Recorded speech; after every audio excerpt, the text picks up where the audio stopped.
Ayan, good morning! Ayan, ngayon po mga kaguray, October 31. May pasok po sila, kaso lang po, dalawa lang po yung pumasok po, si Reyos at saka si Jonah. Nilibre ko po sila ng Pansit Canton. Anong sabihin? Ayan.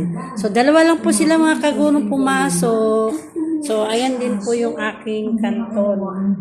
Ayan. Kakain po kami dahil recess na po namin mga kaguro. Ayan. Okay, kain po tayo mga kaguro. Kain tayo ng pansit canton. Meron po, may naririnig po kayong parang kwento. Pinapanood ko sila ng kwento habang magre-recess. So, ayan po mga kaguro. Kain po tayo. Ang akin ay pansit canton chili mansi. Sa kanila naman po ay original. Walang hanghang po mga kaguro. Ay, walang mga bata.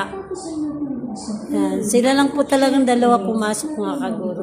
Ang iba po kasi umuwi na po sa province. Aga po silang umuwi kaya hindi po sila pumasok ngayon dahil umuwi sila para po sa undas. Yan. Mag-ingat po tayong lahat sa pag-uwi.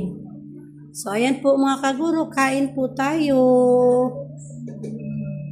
Kain-kain ng pansit canton habang recess. Thank you so much.